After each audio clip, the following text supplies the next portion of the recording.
Kok online-nya seperti di dalam surga ya? Online-nya kayak di dalam surga ini. No, ini nanti lihat di online-nya ya. kayak di dalam surga ya. Iya benar, maksudnya indah gitu maksudnya. Oh indah.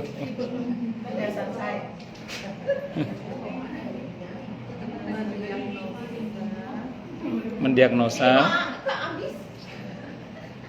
Dua-duanya nggak ada. Ada kayaknya Mbak. Ini nyala jujur. Ini mesinnya coba nyala nggak Mbak? Datang Mbak nyala kalau nggak nyala. Kalau nggak nyala. Ya Allah, murid kok di sini lagi ceritaan ini belajar siapa? Ada aja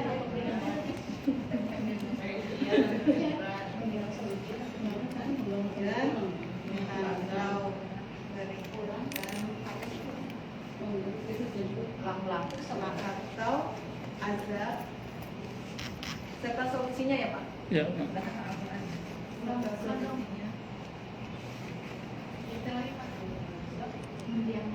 Mendiagnosa ujian atau peringatan atau mendiagnosa musibah sebagai ujian atau mendiagnosa ujian mendiagnosa ujian atau peringatan atau azab serta solusinya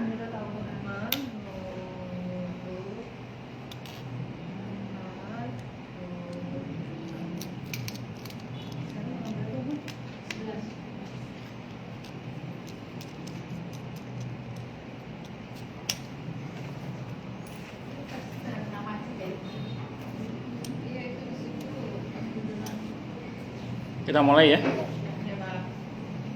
Assalamualaikum warahmatullahi wabarakatuh. Bismillahirrahmanirrahim. Alhamdulillahirabbil alamin wa bihi nasta'inu ala umurid dunya waddin. Shalatu wassalamu ala asyrafil anbiya'i wal mursalin sayyidina wa habibina wa syafi'ina wa qurrati a'yunina wa maulana Muhammadin wa ala alihi wa ashabihi wa dzurriyyatihi ajma'in, amma ba'd. Asyhadu an la ilaha illallah wa asyhadu anna Muhammadar Rasulullah wa ufawwidu amri ilallah innallaha basirum bil ibad. Hasbiyallahu la ilaha illa huwa alaihi tawakkaltu wa huwa rabbul arsyil azim. Qala Allah ta'ala fi kitabihil karim hikayatan an nabiyillahi Musa alaihi salam. Rabbi shrah li sadri wa yassir li amri wahlul 'uqdatam min lisani yafqahu qawli. Para asatidzah, para ibu-ibu sekalian, hafizani wa hafizakunallah, bil khusus segenap pengurus Majelis Ta'lim As-Shalihat Sekolah Victory Plus Kemang Pratama yang semoga pengurusnya dan jamaahnya selalu dalam naungan rahmat, barokah, perlindungan serta bimbingan Allah Subhanahu wa taala. Amin Allahumma amin insyaallah. Dan tentu saya doakan semoga kemuliaan ibu-ibu sekalian selalu dijaga dan ditingkatkan terus oleh Allah Subhanahu wa taala sebagai seorang muslimah, sebagai seorang istri, sebagai seorang ibu, dunia hingga syurga. Amin Allahumma amin insyaallah. Allahumma inna nas'aluka ilman nafi'a wa rizqan thayyiba wa amalan mutaqabbala wa fatahallahu lana futuhal arifin. Allahumma inna na'udzubika min ilmin la yanfa' wa amalin la yurfa' wa qalbin la yakhsha' wa du'a'i la yusma'. Allahumma ati anfusana taqwaha wa zakkiha anta khairu man zakkaha anta waliyuha wa maulaha. Amin Allahumma amin insyaallah. Ibu-ibu sekalian, hafizani wa hafizakunallah. Pertama-tama tentu mari kita haturkan puja dan puji syukur kita ke hadirat Allah Subhanahu wa taala dengan berucap alhamdulillah. Mudah-mudahan dengan hamdalah ini nikmat dari Allah untuk kita ditambah. Karena Allah telah berjanji dalam Al-Qur'an di surah Ibrahim ayat 7, A'udzubillahi samii'il 'aliim minasyaitonir rajim. Wa ta'adzana rabbukum la in syakartum la azidannakum wa la in kafartum inna adzabi lasyadid. Jadi kalau kita bersyukur, sungguh nikmat dari Allah untuk kita ditambah. Dan kalau kita kufur, kita diingatkan oleh Allah akan siksa yang sangat pedih. Ini janji Allah, dan janji Allah dalam Al-Quran itu la raiba fi, tidak ada keraguan di dalamnya. Di antara penjelasan la raiba fi adalah siapapun yang mengamalkan isi Al-Quran dengan keimanan dan keyakinan, maka Allah akan tunjukkan kebenaran Al-Quran itu kepadanya hingga tiada lagi keraguan dalam hatinya. Salawat dan salam semoga tercurah limpahkan untuk junjungan kita Nabi besar Muhammad sallallahu alaihi wasallam. Semoga kita semua diakui sebagai umat beliau. Amin. Allahumma amin insyaallah. Allahumma inna nas'aluka ilman nafi'a wa rizqan thayyiba wa amalan mutaqabbala wa fatahallahu lana futuhal arifin. Allahumma inna na'udzubika min ilmin la yanfa' wa amalin la yurfa' wa qalbin la yakhsha' wa du'a la yusma'. Allahumma ati anfusana taqwaha wa zakkiha anta khairum man zakkaha anta waliyuha wa maulaha. Amin. Allahumma amin insyaallah. Ibu-ibu sekalian, hafizani wa hafizakunallah.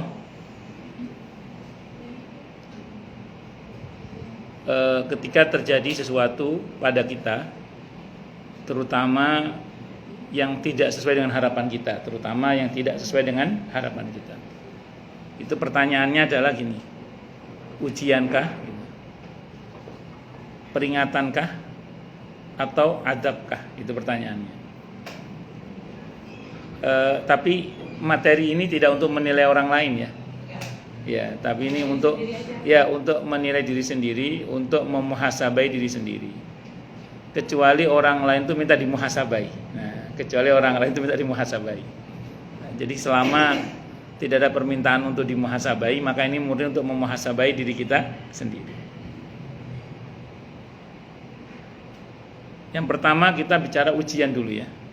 Soalnya gini. Antara ujian dengan peringatan dan adab itu, solusi yang Al-Quran tawarkan itu berbeda. Karena jangan sampai begini, kita ini ngerasa diuji aja, padahal sebenarnya sedang diberi peringatan oleh Allah. Terus kita merasa hanya perlu sabar, padahal kalau untuk peringatan, sabar itu dosisnya kurang, gak cukup dosisnya itu, harus ditambah dosisnya. Kalau untuk ujian, sabar cukup insya Allah. Kalau untuk ujian, tapi kalau untuk peringatan, sabar saja tidak cukup, tapi membutuhkan adanya dosis tambahan. Assalamualaikum. Monggo Bu Sun, monggo dan kawan-kawan. Monggo. Assalamualaikum. Monggo silakan.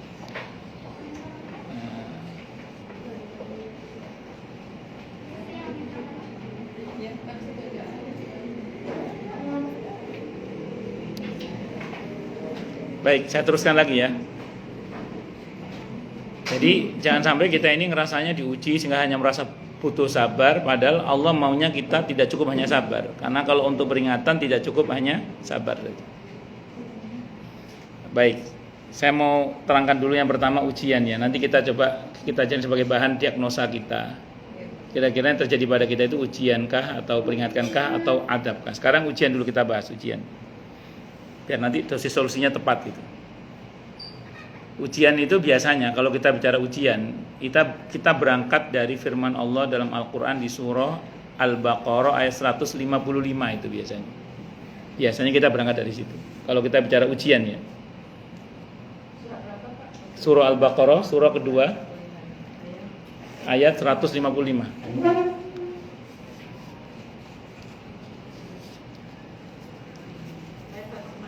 Iya. Boleh.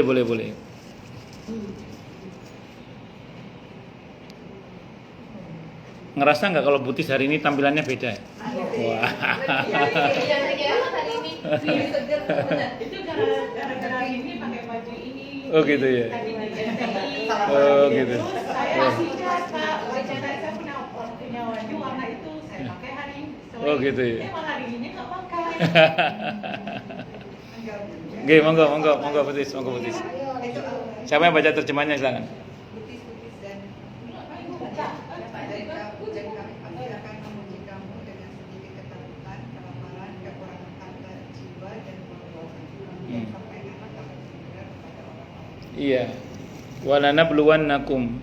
Sungguh akan kami uji kalian. Dalam ayat ini kalian itu siapa coba? Siapa ya? Nah, kalian dalam ayat ini sebagian ulama menjelaskan yang Allah panggil sebelumnya. Kalian dalam ayat ini yang Allah panggil sebelumnya. Siapa yang Allah panggil sebelumnya? Cek surah Al-Baqarah ayat 153. Ayat 153. Monggo. Ya, coba baca terjemahnya, Mak. Bismillahirrahmanirrahim. Al-Baqarah ayat 153 yang artinya adalah wahai orang-orang yang beriman, mohonlah pertolongan kepada Allah dengan sabar dan sholat. Sungguh Allah beserta orang-orang yang sabar. Ya ayyuhalladzina amanu sta'inu bis-sabri was-shalah. Innallaha ma'as sabirin. Hei orang-orang yang telah beriman, mintalah kalian pertolongan kepada Allah dengan sabar dan salat. Sesungguhnya Allah bersama orang-orang yang sabar. Berarti apa ini? Kalau kita bicara ujian, ini kaitannya dengan orang yang beriman dengan baik dan benar, terus dia berusaha tidak minta atau tidak bersandar, tidak berharap kecuali hanya kepada Allah, dan dia berusaha sabar dalam menjalani hidupnya, terus dia berusaha untuk mengamalkan perintah-perintah Allah, diantaranya sholat, diantaranya. Kan itu sekelumit ya, tidak semuanya. Artinya Allah sebut sebagian, maksudnya seluruh perintahnya. Jadi kalau simpelnya gini, kalau kita udah berusaha berislam dan beriman dengan baik dan benar, kita udah berusaha bersabar. Kita udah berusaha bersabar. Kita udah berusaha bersandar, berharap dan minta tolong hanya kepada Allah. Pokoknya semuanya kita kembalikan kepada Allah. Kok masih terjadi juga hal yang tidak kita harapkan? Percayalah, insya Allah itu adalah ujian. Itu.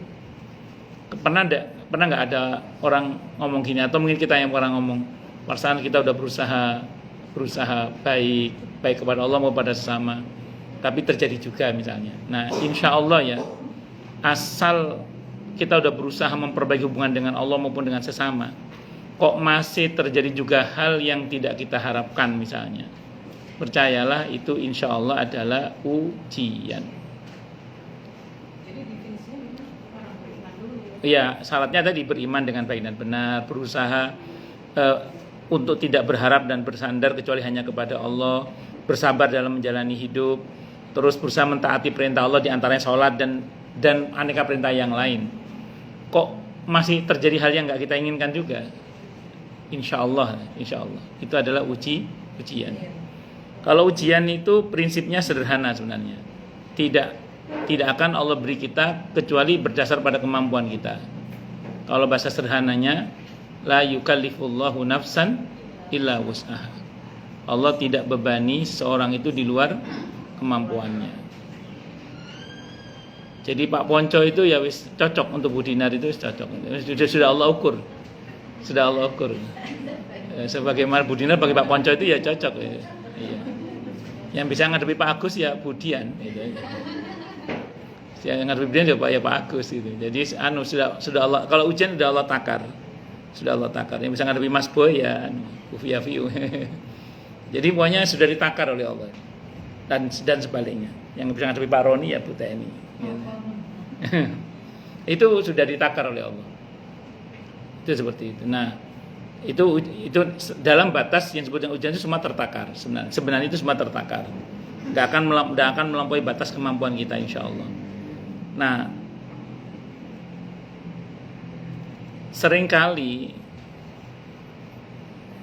sebelum masuk seringkali balik lagi ya. Nah, solusi yang Quran tawarkan dalam hal ini itu cuma satu sebenarnya. Dan ini cukup untuk menghadapi ujian, cukup. Apa itu? Wabasyiri sabirin, sabar. Nah, sabar itu intinya satu ya, di pada pengendalian diri, sabar itu.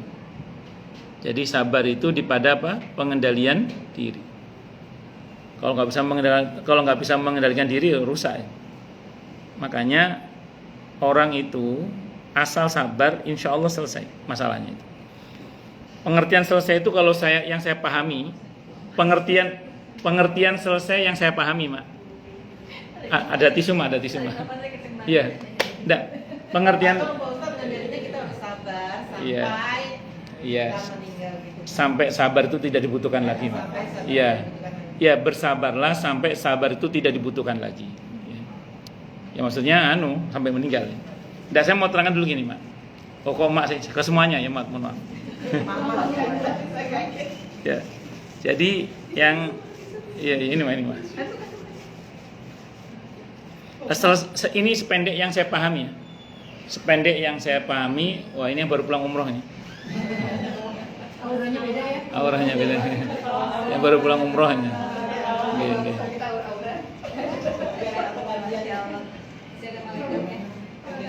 Monggo bebas di mana aja, bisa bebas monggo. Sini dekat Pak. Oh ini blok Cibubur ya ini ya. Oh. Enggak termasuk. Galaksi. Masuk Bu, air masuk. Cuma sampai jebol. Oh satpam. Alhamdulillah. Oh dijebol yang viral itu ya. tapi salah sih narasinya sebenarnya. Iya. Ya memang video itu tergantung siapa yang menarasikan. Baik, saya mau teruskan lagi. Jadi singkat cerita, sabar itu intinya pada pengendalian diri. Nah, kalau bisa mengendalikan diri, insya Allah masalah itu selesai. Nah, pengertian selesai itu sependek yang saya pahami ya. Bahkan mungkin sebagian kita merasakan, karena mungkin saya juga termasuk yang pernah merasakan, bahwa selesainya masalah itu dalam pengertian memang masalahnya dibantu oleh Allah selesai, atau kita diberi kemampuan oleh Allah untuk mengatasi masalah itu sehingga masalah itu nggak jadi masalah gitu. Oke, masalahnya masih ada, tapi kita diberi kemampuan oleh Allah untuk mengatasinya sehingga masalah itu jadi nggak masalah gitu. Bisa dipahami ya? Nah, jadi masalahnya masih ada, cuman ya contoh gini misalnya, berapa banyak di antara kita yang dulu terhadap pasangan itu sikap pasangan sering makan hati kan? Sering makan hati. Iya. Harusnya kalau makan hati memang kurus katanya gitu. Makanya kalau makan hati sama nasi biar kenyang. Jadi, nah jadi sebagian kita dulu mungkin begitu sebagian. Tapi seiring berjalannya waktu, oke, masalahnya masih sama pasangan gitu ya. Cuman kita udah bisa mengatasinya. Yang dulu mungkin sering dimasukkan dalam hati, sekarang udah gak dimasukkan dalam hati. Yes. Sakarepmu kono wis. Itu namanya kita sudah diberi kemampuan untuk mengatasinya. Jadi selesainya masalah itu bisa dalam pengertian memang masalahnya diselesaikan oleh Allah, atau dalam pengertian kita diberi kemampuan oleh Allah untuk mengatasinya. Itu seperti itu. Nah, kemampuan mengendalikan diri. Nah, orang yang bisa mengendalikan diri, insya Allah ya, persoalan hidupnya itu tidak akan merembet kemana-mana. Sebab kenapa orang soalnya nambah, itu karena dia tidak bisa menahan diri. Ini rumus ya. Seringkali soal dari Allah itu cuma satu, seringkali. Cuman yang nambah soal itu kita seringkali. Saya ulang ya, seringkali soal dari Allah itu cuma satu seringkali. Cuman kita karena tidak bisa mengendalikan diri, akhirnya kita yang nambah soal. Contoh. Ada orang diberi ujian oleh Allah satu soalnya. Apa itu? Miskin. Jadi dia soalnya cuma satu, apa? Miskin. Kalau dia sabar dan bisa mengendalikan diri, walaupun tampaknya kurang, insya Allah tidak akan kekurangan. Saya ulang ya, walaupun tampaknya kurang, dia tidak akan kekurangan insya Allah. Tapi kalau dia nggak sabar, miskin, nggak sabar, nyolong, ketahuan, digebukin, sakit, istri minta cerai, mertua ngambek, gak percaya orang, masuk penjara. Terus kan soalnya banyak itu. Terus kemana-mana dia ngomong, iya saya lagi banyak masalah ini, saya lagi diuji, lagi banyak masalah. Padahal yang nambah masalah siapa? Yang nambah masalah siapa? Dia sendiri. Coba dia miskin. Kalau sabar, dekat dengan pertolongan Allah, walaupun tampaknya kurang, insya Allah tidak akan kekurangan. Tapi karena dia tidak bisa menahan diri, akhirnya apa? Ngutang sana, ngutang sini, nggak tanggung jawab, pura-pura nggak kenal, pura-pura lupa, dikejar-kejar orang, malu dan macam-macam. Dipermalukan mungkin, naudzubillah, dimarahi orang macam-macam. Yang nambah soal siapa? Dia sendiri. Padahal andaikan dia mau sabar dengan keadaannya itu, walaupun tampaknya kurang, insya Allah tidak akan kekurangan, insya Allah. Cuman kadang orang nggak sabar itu. Nggak cuma miskin, kaya juga sama. Mentang-mentang kaya, terus dia nggak sabar dan tidak bersyukur dalam kekayaannya. Akhirnya neko-neko, niko-niki, berbuat yang aneh-aneh. Ya akhirnya kan berapa banyak orang yang berapa bulan yang lalu dipanggil yang terhormat, sekarang dipanggil yang tersangka itu kan. Dan itu bukan orang yang nggak punya duit kan, orang yang duitnya banyak, itu seperti itu. Ya gara-gara neko-neko itu, niko-niki dan seterusnya itu. Jadi makanya ini maaf ya, ini untuk bahan muhasabah kita aja sih. Ya dibuat status juga nggak apa-apa itu. Nah, jadi itu ya, seringkali ujian dari Allah itu cuma satu soalnya, cuman kadang kita yang nambah soal. Nah sekarang berarti gini, ini rumus berarti ya. Kalau terjadi sesuatu, karena ini bab kita kan terkait dengan musibah ya, terkait sesuatu yang terjadi yang tidak sesuai dengan harapan kita gitu. Nah, pertanyaannya gini sekarang, kira-kira apa yang terjadi pada kita hari ini, kita harus berani jujur nengok ke belakang. Kemarin saya ngapain? Kalau perasaan kita udah berusaha memperbaiki hubungan dengan Allah, perasaan kita berusaha memperbaiki hubungan dengan sesama, perasaan kita terus berharap hanya kepada Allah, kita tidak pernah berpaling dari Allah. Perasaan gitu ya, perasaan kita, karena kita harus jujur ya. Kalau begitu keadaan kita, sudah bismillah, yakin saja insya Allah ini ujian. Kalau ujian hanya butuh sabar. Nah, sabar itu tadi intinya pada pengendalian diri. Sedih boleh, nangis boleh. Yang tidak boleh meratap. Sedih boleh, nangis boleh, yang tidak boleh apa? Meratap. Marah pun boleh, tapi jangan marah-marah. Nah, jadi seorang sabar itu boleh marah, tidak apa-apa, tapi jangan marah-marah. Bedanya apa marah sama marah-marah? Sering saya ceritakan ya, kalau marah tanpa amarah, marahnya fokus dan marahnya memberi solusi. Ini Bu Irma nggak ikut gabung ya Bu Irma? Ini di online beliau. Nggak ikut gabung. Oh, ada di online beliau. Nah, jadi marah boleh tapi jangan marah-marah. Soal orang sabar boleh marah tapi jangan marah-marah. Kalau marah itu tanpa amarah, marahnya fokus, marahnya ngasih solusi. Ya enggak Bu, tetap marah. Tapi contoh. Saya sering contohkan ini ya. Hadisnya Sahih Muslim. Ini sering saya contohkan ini. Marahnya Nabi ini. Marahnya Nabi itu sifatnya tadi Bu, tanpa amarah, marahnya fokus, marahnya ngasih solusi. Nah, bukan sekedar menumpahkan kekesalan. Makanya marahnya orang yang sabar boleh, tidak apa-apa. Lihat ini marahnya Nabi. Ada seorang sahabat Nabi namanya Mu'adz bin Jabal radhiyallahu anhu. Beliau itu seusai sholat Isya bersama dengan Nabi kita Muhammad SAW. Beliau pulang ketemu dengan satu kaum yang belum sholat Isya. Nah, beliau diminta untuk jadi imam sholat Isya. Begitu beliau jadi imam sholat Isya, rakaat pertama surah Al-Baqarah babat habis. Udah kebayang ya? Yes. Rakaat pertama surah Al-Baqarah babat habis. Assalamualaikum Pak Ustadz, afwan gak bisa hadir, anak bayi lagi gak bisa ditinggal. Ya Bu, waalaikumsalam warahmatullahi wabarakatuh. Ini Bu Irma, anak bayinya gak bisa. Ibu-ibu juga punya anak bayi. Bayi gede.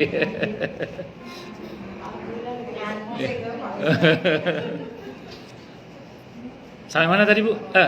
Begitu sahabat Mu'adz jadi imam, rakaat pertama surah Al-Baqarah babat habis. Ada beberapa laki-laki atau ada seorang laki-laki yang munfarid. Dia nggak kuat, dia selesai duluan sholat jamaahnya. Dilaporkan kepada sahabat Mu'adz bin Jabal radhiyallahu anhu, ya Mu'adz, tadi ada di antara makmum Anda yang selesai duluan. Beliau mengatakan itu yang selesai duluan itu tadi munafik itu. Beliau ngomong gitu. Jadi katanya munafik, nggak terima. Demi Allah saya tidak munafik. Itu Anda kelamaan baca surahnya. Masuk rakaat pertama surah Al-Baqarah 3 juz, hampir 3 juz. Anda akan saya laporkan kepada Rasulullah Muhammad SAW. Dilaporkan kepada Nabi. Nabi ini SOP-nya Nabi ya. Kalau ada berita buruk tentang saudaranya sesama Muslim, kita tidak boleh percaya. Tidak boleh langsung percaya maksudnya. Maka Nabi nggak langsung percaya. Kata Nabi panggil Mu'adz. Apa? Tabayyun. Panggil Mu'ad. Begitu dipanggil Mu'ad bin Jabal radhiyallahu an, Nabi nggak langsung marah. Itu pertanda bahwa Nabi marahnya tanpa amarah, Bu. Kalau marahnya pakai amarah, yang dimarahi masih di sana, udah gini, Bu. Nah, kan gini. Kalau pakai amarah, atau kalau ibu-ibu mungkin marahnya tak jambak, tak kerawuk. Singkat kata singkat cerita, akhirnya sahabat Mu'ad datang dan Nabi bilang sama Mu'ad, udnu sini mendekat. Coba Nabi itu marahnya nggak pakai amarah, terus Nabi tabayun, nanya baik-baik, apa betul Mu'ad? Ini mafhum riwayat ya, semalam kamu sholat berjamaah jadi imam, rakaat pertama surah Al-Baqarah 4 hadis. Sahabat Mu'ad dengan senang mengatakan, benar ya Rasulullah. Wah, dikira mau dipuji mungkin ya. Ternyata Nabi marah di situ. Apakah kamu akan membuat kekacauan dalam agama ini wahai Mu'ad? Nabi marah di situ. Sebenarnya mau agak keras sedikit, takut ibu kaget nanti nggak ada minuman soalnya. Apakah kamu akan membuat kekacauan dalam agama ini wahai Mu'ad? Nabi marah di situ. Kemana kamu terhadap surah Sabbihisma rabbikal a'la? Kok Al-Baqarah kok nggak Sabbihisma rabbikal a'la? Nabi itu gitu. Terus Nabi itu fokus marahnya. Tidak, marahnya fokus di belakang kamu itu Mu'ad ada orang tua. Oh, kamu ada yang punya anak kecil, bayi tadi itu. Ada yang punya hajat, ada yang sakit, ada yang lemah. Kata beliau, fokus, nggak kemana-mana. Kan ada orang itu kalau marah itu sambil ngabsen binatang seragunan kan ada. Apalagi kalau yang ngabsen orang Jawa Timur itu kan binatang tertentu yang keluar itu. Nah, terus marahnya fokus ngasih solusi setelah itu. Kalau kamu mau lama wahai Mu'ad, kerjakan saat kamu sholat sendiri. Nah, kalau Budian bisa marah seperti itu, marahlah, tidak ada masalah. Itu namanya marahnya orang yang sabar. Marahnya tanpa amarah, marahnya fokus, marahnya ngasih solusi. Dan jangan yang tadi marah pakai amarah, marahnya nggak fokus, marahnya nggak ngasih solusi. Nah, itu marahnya orang yang sabar. Bisa dimengerti ya? Nah, jadi itu ya solusinya sabar. Sekarang kita bicara peringatan sekarang. Kalau bicara peringatan, biasanya kita berangkat dari firman Allah dalam Al-Quran di surah Al-Munafiqun. Surah At-Taubah. Surah At-Taubah ayat 126. Surah At-Taubah itu surah ke-9 ayat 126. Coba baca terjemahannya. 126. Silakan. Yang mau baca siapa?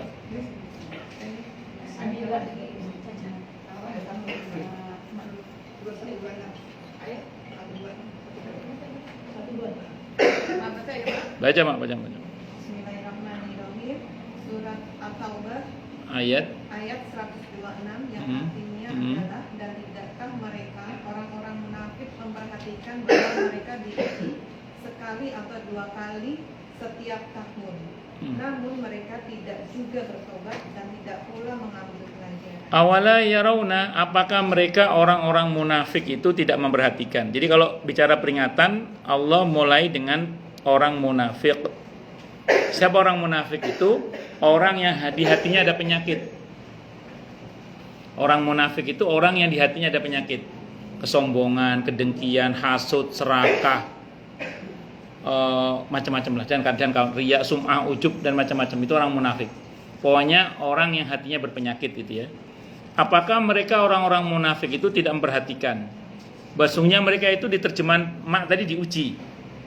Itu kalau kita buka tafsirnya diberi musibah di tafsirnya itu. Kalau kita buka tafsirnya diberi musibah dalam bentuk apa? Dibuka aibnya dengan cara dipermalukan. Setiap tahun itu sekali atau 2 kali, berkali-kali maksudnya.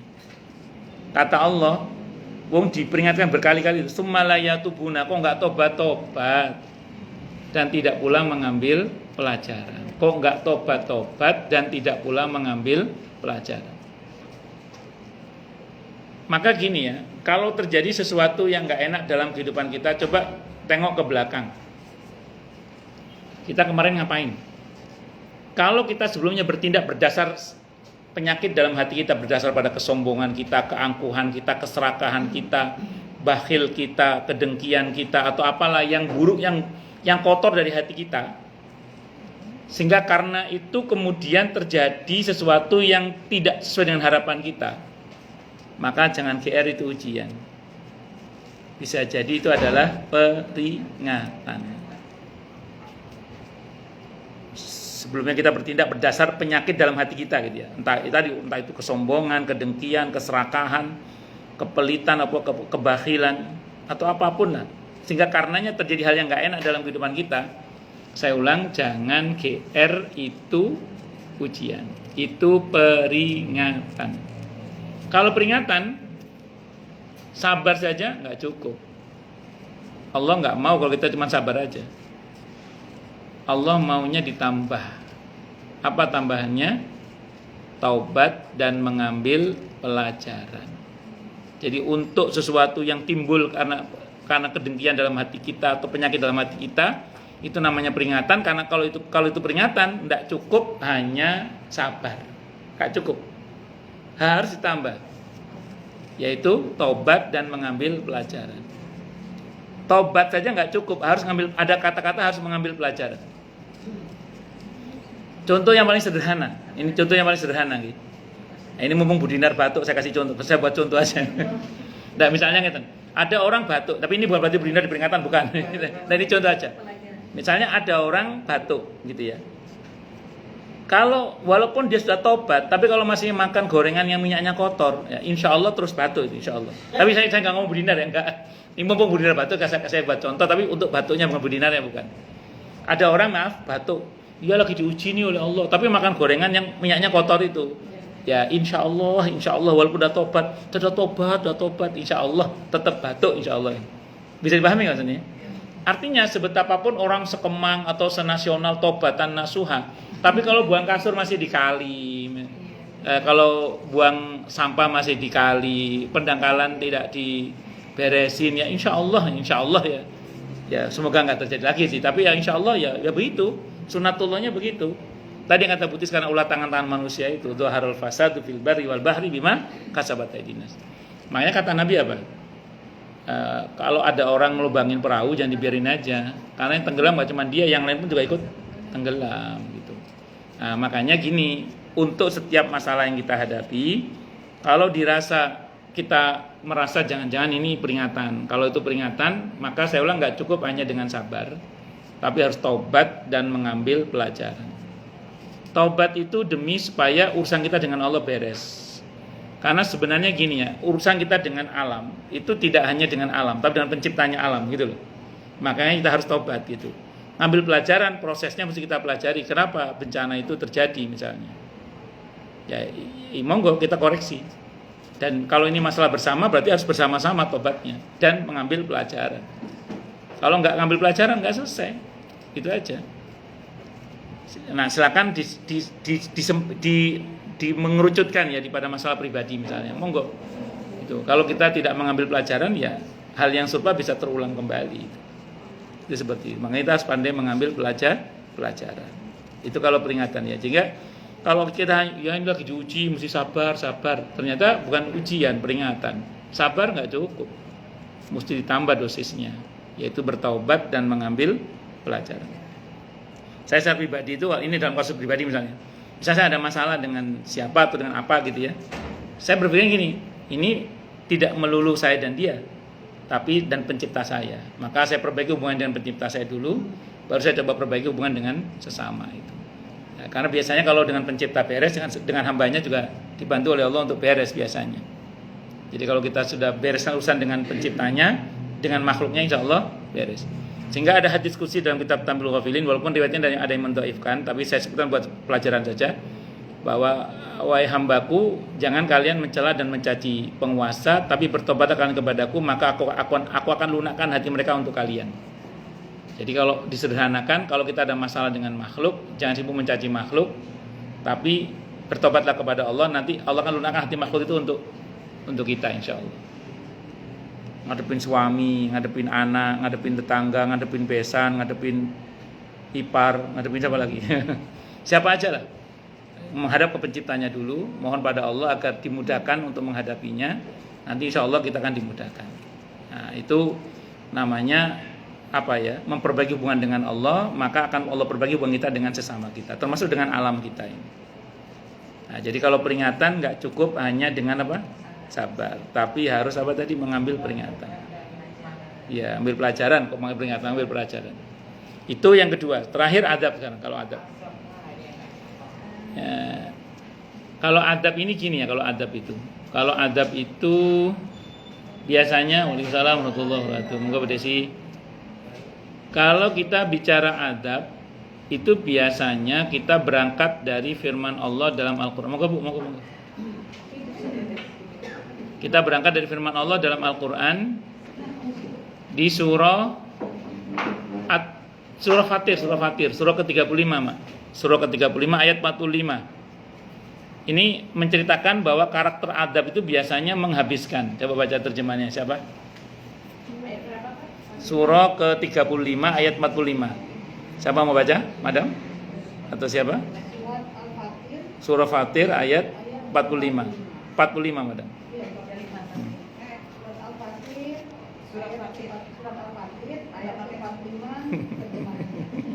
Dan sekiranya Allah menghukum manusia disebabkan apa yang telah mereka berbuat, niscaya Dia tidak akan menyisakan satupun makhluk bergerak yang bernyawa di bumi ini, tetapi Dia menangguhkan hukumannya sampai waktu yang ditentukan. Nanti apabila ajal mereka tiba, maka Allah Maha melihat keadaan hamba-hambanya. Lau yu'akhidullahu an-nasa bima kasabu ala ma kasab. Lau yu'akhidullahu an-nasa bima kasabu ma taraka ala dhahriha min dabbah walaki yu'akhiruhum ila ajalin musamma. Jadi kalau Allah berkenan mengadab manusia dikarenakan apa yang mereka lakukan, niscaya tidak akan tersisa satu binatang melata pun di muka bumi ini. Akan tetapi Allah sengaja menangguhkannya hingga batas waktu yang Allah tentukan. Saya mau terangkan dulu gini. Karakter adab itu menghabiskan. Nah, bersyukurlah pada Allah dalam ayat ini Allah memberitahukan Allah tidak suka mempercepat adab. Allah senangnya menunda turunnya adab itu. Jadi Allah tidak suka mempercepat adab. Allah senangnya menunda. Tujuannya apa? Supaya hamba itu punya kesempatan untuk bertobat. Satu dulu ya. Yang kedua, ciri khas adab itu berdampak. Kanan, kiri, depan, belakang, atas, bawah, kena semua. Jadi adab itu biasanya kanan, kiri, depan, belakang, atas, bawah, kena semua. Al-Anfal ayat 25. Surah ke-8 Al-Anfal ayat 25. Wattaqu fitnatan la tusibanna alladziina dzalamu minkum khassah. Silakan yang baca terjemahnya. Ketemu? Oke, surah ke-8 ayat 25. Ketemu Bu Desi? Ya, mau Bu Desi, monggo. Surah 8 ayat 25. Ya. Dan peliharalah Ya. dari siksaan yang tidak hanya menimpa orang-orang yang jelek saja di antara kamu. Bahwa kamu sangat keras siksanya. Jadi kalau adab itu turun, kanan, kiri, depan, belakang, atas, bawah, kena semua. Makanya saya ulang tadi, kalau pesan Nabi apa? Kalau ada orang ngelobangin perahu, jangan dibiarkan. Karena yang tenggelam nggak cuma dia itu. Jadi kalau mau kita teruskan, kalau ada orang buang sampah di kali sembarangan, jangan dibiarkan. Nanti yang tenggelam nggak cuma dia, yang lain juga bisa kena dampaknya. Surah ke-8 ayat 25. Surah ke-8 ayat 25 Al-Anfal. Wattaqu fitnatan la tusibanna alladziina dzalamu minkum khassah. Betul ya? Tidak hanya saja, iya. Kena dampaknya Bu. Ini yang ada Bu Irman nanya. Maksudnya kena semua gimana? Kena dampaknya. Ini contoh yang paling sederhana kalau dalam rumah tangga. Misalnya gini ya, maaf, naudzubillah ya. Ada seorang suami melacur misalnya dengan seorang pelacur yang mengidap virus HIV/AIDS. Terus dia pulang, maaf, bersenggama dengan istrinya. Istrinya kena nggak? Potensi kena. Terus ternyata hamil malam itu, hasil kerjasama itu hamil. Anaknya bisa kena juga nggak? Yang diadab siapa sebenarnya? Suaminya. Istrinya kena dampaknya, iya, kena imbasnya namanya. Jadi yang diadab suaminya yang berbuat dosa itu. Jadi dari satu bencana yang terjadi, bisa jadi itu hukuman bagi orang-orang yang zalim. Cuman orang yang nggak zalim kena dampaknya, kanan, kiri, depan, belakang, atas, bawah. Di hadapan Allah beda nilainya tentu.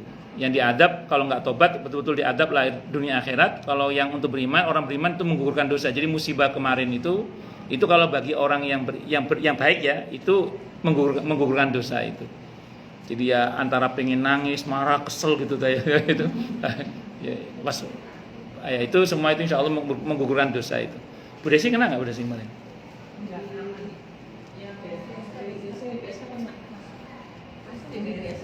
Oh, BSK masih juga? Ya Allah. Oh, Kalimalang ya? Oh, ada cabangnya ya itu. Iya. Semoga Allah ganti dengan lebih baik yang rusak-rusak atau yang hilang-hilangnya, amin insyaallah. Baik, saya teruskan lagi. Jadi kalau adab berdampak kanan kiri, depan belakang, atas bawah bisa kena semua. Terus satu lagi, kalau kita kupas banyak sebenarnya. Satu lagi, ini baiknya Allah ya. Sebelum dihajar, kadang dikasih nikmat terlebih dahulu. Namanya istidraj. Al-An'am ayat 44. Al-An'am surah ke-6 ayat 44. Falamma nasu ma dzukkiru bih fatahna 'alaihim abwaaba kulli syai' hatta idza farihu bima utu akhadnahum baghtatan fa idahum mublisun. Silakan yang mau baca terjemahnya.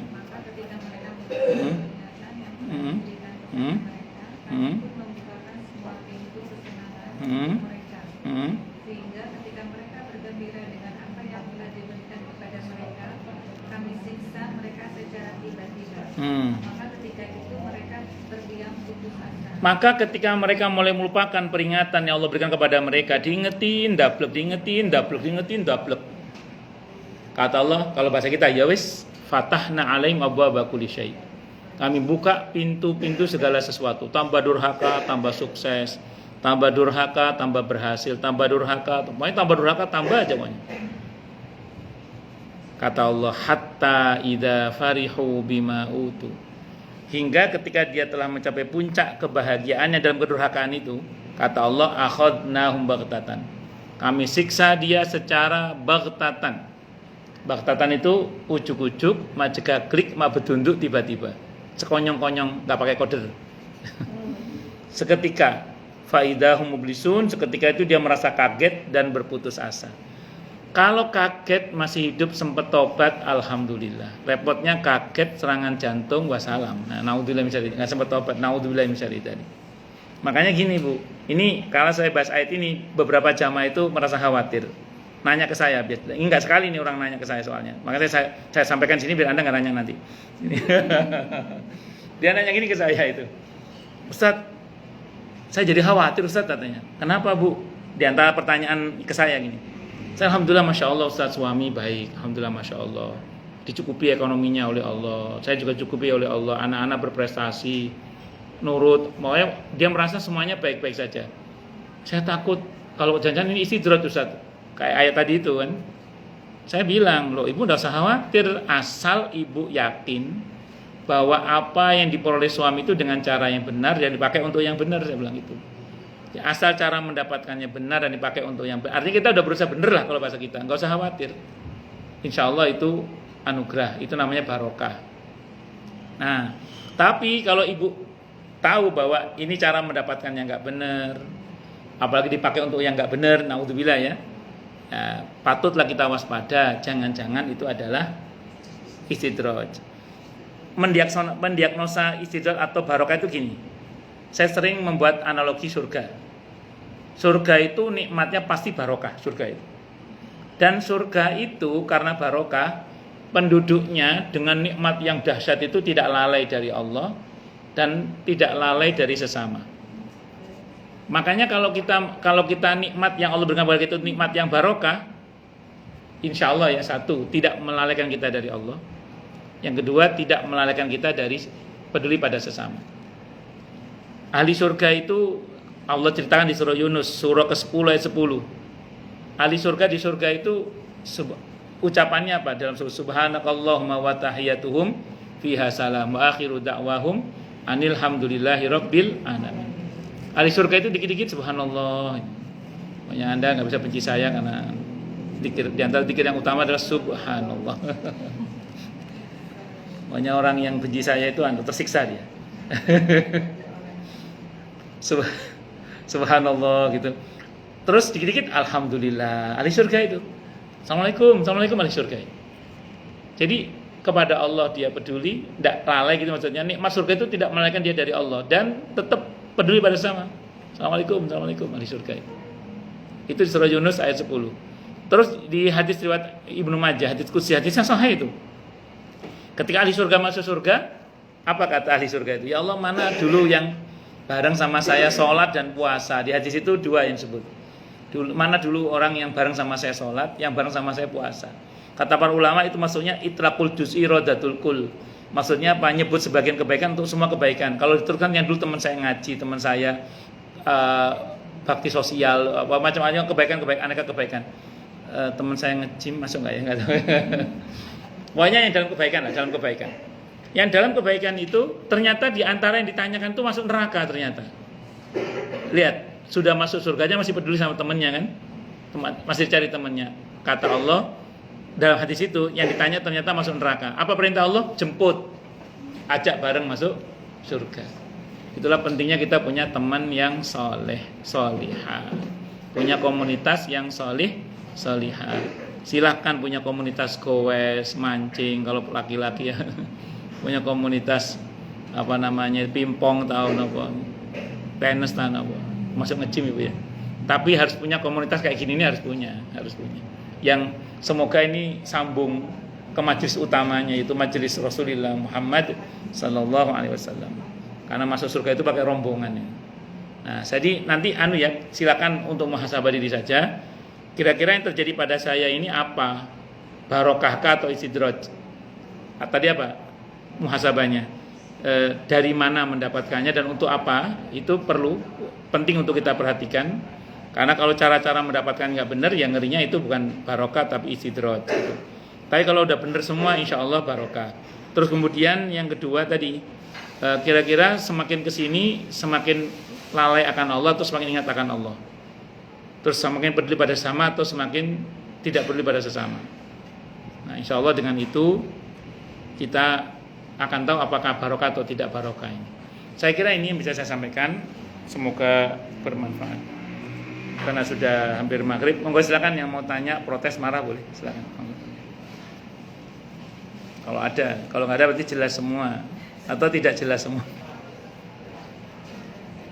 Monggo Bu Dinar, monggo. Nggih. Arahan kan kadang-kadang ada yang nggak merasa salah ya Pak ya. Nggih. Kalau kayak gitu gimana ya Pak? Udah dapat musibah, udah dapat ini, tapi ya udah biasa aja, merasa merasa nggak apa-apa, nggak ada masalah. Ya, di sini pentingnya kepekaan iman ya. Pentingnya kepekaan iman di sini pentingnya. Nggak bisa diingetin juga. Nah, di sini pentingnya kepekaan iman. Orang yang nggak punya kepekaan iman itu memang agak susah, agak repot. Kalau bahasa Al-Quran itu ada istilah orang yang salah nggak ngerasa salah, celakanya merasa benar itu loh. Wa idza qila lahum la tufsidu fil ardi qalu innama nahnu muslihun. Duduk monggo. Apa yang ditutup hatinya tertutup? Nah, yaitu kalau sudah khatamallahu ala qulubihim kan dampaknya apa? Allah katakan wa idza qila lahum la tufsidu fil ardi qalu innama nahnu muslihun. Ala innahum humul mufsiduna walakin la yash'urun. Dan apabila dikatakan kepada mereka jangan berbuat kerusakan, apa jawabannya? Enggak kok, kita berbuat perbaikan. Kata Allah, ketahuilah mereka adalah orang yang berbuat kerusakan tapi enggak ngerasa. Jadi salah enggak ngerasa salah, celakanya merasa benar. Solusinya sering-sering datang ke majelis. Ya, biar dia berkaca, bercermin diri. Ya, memang betul. Ya, di antaranya itu seperti itu. Nah, kadang gini juga Bu Dinar, orang itu kan peka dengan penyakit fisik, tapi kadang tidak peka dengan penyakit hati. Kenapa coba? Oh, ini mau siapin buka puasa Bu siapa? Bu Irma. Nggih Bu, monggo silakan. Waalaikumsalam warahmatullahi wabarakatuh. Jadi intinya itu kadang orang itu memang butuh kemampuan untuk mengetahui apakah ini jenis sesuatu yang patut untuk kita perhatikan atau tidak. Karena Kalau untuk penyakit fisik biasanya yang tahu terlebih dahulu kan kita. Saya tidak tahu Bu Dinar sakit atau tidak. Setelah Bu Dinar batuk, saya baru tahu Bu Dinar lagi batuk misalnya gitu. Tapi kalau penyakit hati biasanya yang tahu terlebih dahulu orang lain. Jadi kita ini ada penyakit hati yang tahu pertama kali biasanya orang lain biasanya. Iya, kita nggak ngeh kadang. Makanya itulah pentingnya kita punya teman-teman yang solihah itu. Begitu kita ngomong, teman kita ngingetin, kok tumben kamu sekarang ngomongnya tinggi. Nah, udah mulai sadar kan? Iya, jangan tinggi-tinggi lo ngomongin, nanti takutnya mulut kamu kesamplok pesawat nanti. Misalnya. Iya, misalnya. Misalnya. Nah, itu baru kita sadar, astagfirullah. Itu yang mau sadar. Kadang ada orang itu kalau dinasihati galakan dia itu juga ada. Iya. Jadi kalau kita ingetin galakan dia itu. Wallahu a'lam bishawab. Nggih, monggo silakan Bu Fia. Kalau kita merasa kita lebih uji, kita kok ini tuh kayak perasaan dosa-dosa saya terdahulu ya. Maksudnya kemana ya? Bagus. Ini muhasabah, bagus. Ini malah muhasabah bagus ini. Ada sebagian ulama itu yang seperti itu Bu Fia. Jadi beliau gini, ketika terjadi sesuatu yang nggak enak dalam dirinya, ada ulama yang merenung, ya Allah, ini sepertinya balasan dosa saya 20 tahun yang lalu, ini balasan dosa saya 40 tahun yang lalu. Ada yang begitu itu ulama itu. Kalau itu terkait dengan diri kita tidak apa-apa, tapi jangan dihantamkan ke orang lain ya. Ya begitu ada orang kena musibah, ini pasti banyak ya, nggak boleh begitu. Tapi kalau untuk kita bolehlah itu. Tapi harus ditindaklanjuti dengan segera bertobat, minta ampun kepada Allah, dan segera bersyukur juga. Kenapa? Karena kita diberi kesadaran untuk segera bertobat. Nah, bersyukurlah pada Allah, balasan itu di dunia, sehingga kita bisa cepat menyelesaikannya, daripada nanti di akhirat kita terlambat. Nah, mumpung di dunia dibalasnya, atau DP balasannya, kita segera selesaikan dengan taubatan nasuha. Insya Allah begitu. Wallahu a'lam bishawab. Jadi bisa jadi itu masuk dalam peringatan, tapi bukan peringatan keras, jadi peringatan halus dari Allah supaya kita segera menyadari agar jangan sampai nanti terjadi yang lebih buruk lagi gitu. Wallahu a'lam bishawab. Saya kira itu. Nggih. Kalau misalnya begitu baca atau mendidik kita juga, maksudnya kita kan banyak dosa, terus kita bilang memang kita banyak dosa, tapi kalau misalnya spesifik kita akan bilang ini pasti gara-gara saya begini ya Tuhan. Maksudnya apakah kita juga berpikir Tuhan itu berpikir seperti kita gitu? Bagus. Kalimatnya tadi saya kalau saya pribadi tidak menggunakan pasti, tapi bisa jadi. Kalau kita menggunakan kata pasti itu kegeeran juga sih sebenarnya, karena belum tentu juga karena itu. Ya, tapi kalau kita berkata bisa jadi ini, itu yang saya pakai tadi kalimatnya bisa jadi. Nah, bisa jadi ini karena perbuatan dosa saya yang lalu itu. Tapi kalau kita memastikan ini pasti karena ya bisa iya bisa tidak. Contoh gini misalnya. Pernah ada seorang ustadz yang sangat viral di video itu menceritakan tentang seorang ex bank itu meninggal, ex pimpinan bank tertentu meninggal. Terus begitu dimakamkan ternyata salah lubang kan, digali lagi ternyata udah terbakar, udah macam-macam. Nah, si ustadz itu langsung menyimpulkan itu ini gara-gara dosa dia kerja di bank itu misalnya. Bisa iya, tapi juga bisa tidak.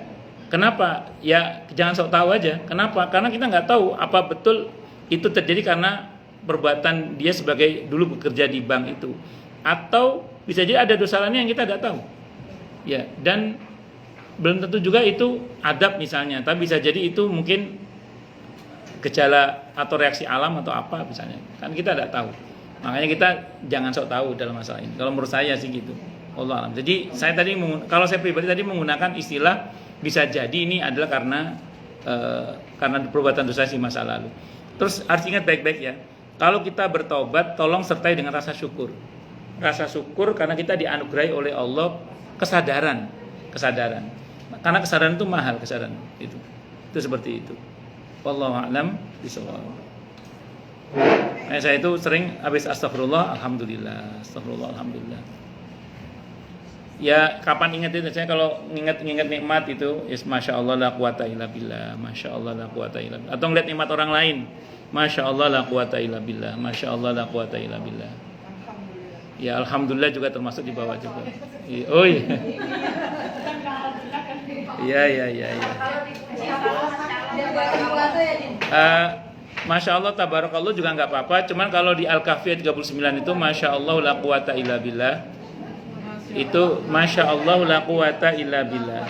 Ya, Masya Allah la quwata illa billah. Itu di Al-Kahfi 39. Itu yang insya Allah kalau kita baca itu, insya Allah nikmat yang ada pada kita ditetapkan oleh Allah, nggak akan dicabut insya Allah. Terus yang kedua, kalau kita ngelihat nikmat orang lain, kita baca Masya Allah la quwata illa billah, insya Allah kita akan dapat nikmat yang sama dengan yang bersangkutan. Insya Allah. Kalau la haula wala quwata illa billah itu kalau kita zikirkan 100 kali dan di hadis 100 kali ya. Aukamakal itu insya Allah sesuatu hal yang kita tidak mampu itu kita akan dimampukan oleh Allah, insya Allah. La haula wala quwata illa billah. Zikir la haula wala quwata illa billah itu kalau kata Nabi, sependek yang saya pernah pelajari ya, ketika kamu menghadapi sesuatu yang kamu tidak mampu, itu ucapkanlah la haula wala quwata illa billah. Itu seperti itu. Kalau dihadapkan pada ketakutan, ketika para sahabat ketakutan itu kata Nabi, ucapkanlah hasbunallah wa ni'mal wakil. Hasbunallah wa ni'mal wakil. Kebayang ada ketakutan apa? Hasbunallah wa ni'mal wakil. Hasbunallah wa ni'mal wakil. Nabi Yunus, la ilaha illa anta subhanaka inni kuntu minadh dhalimin, itu hal-hal yang menyedihkan. Kalau kita ingin cepat keluar dari kesedihan yang kita hadapi, di samping salawat yang utama ya, itu perbanyak baca la ilaha illa anta subhanaka inni kuntu minadh dhalimin. Sebanyak-banyaknya ya. Saya sering sampaikan, kata para ulama banyak itu 300. Kalau belum 300 belum banyak. Iya. Jadi sebanyak-banyaknya itu 300. Bisa dicicil kok. Kalau setiap habis sholat 60 aja, 6 kali 3 udah 300 kan. 6 kali 5 udah.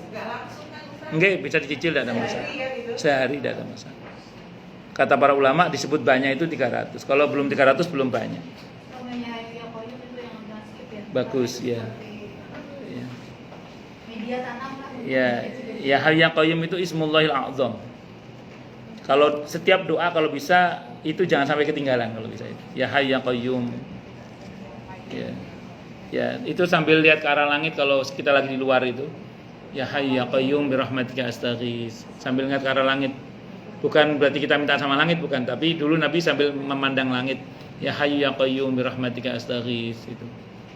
Kalau kita lagi di luar, kalau lagi di rumah ya mandang langit. Iya, boleh. Monggo, siapa lagi? Jelas semua atau tidak jelas semua? Cukup dulu ya. Kita tutup dengan hamdalah. Alhamdulillahirabbil alamin. Semoga kajian kita bisa bermanfaat, mubarakah fi dini wa dunya wal akhirah untuk kita, keluarga kita dan seluruh umat Islam semuanya, dan mudah-mudahan kita semua dijadikan oleh Allah sebagai orang-orang yang sukses dunia akhirat, selamat dunia akhirat, bahagia dunia akhirat, dan dipermudah setiap urusan kita oleh Allah fi dini wa dunya wal akhirah. Semoga Allah limpahkan hidayah selalu untuk kita, semoga Allah tingkatkan selalu hidayah untuk kita, dan semoga Allah berikan hidayah untuk siapapun yang melihat kita. Subhanakallahumma bihamdika asyhadu an la ilaha illa anta astaghfiruka wa atubu ilaik. Sallallahu ala Muhammad wa ala alihi wa sahbihi wasallam. Saya mohon maaf. Wassalamualaikum warahmatullahi wabarakatuh.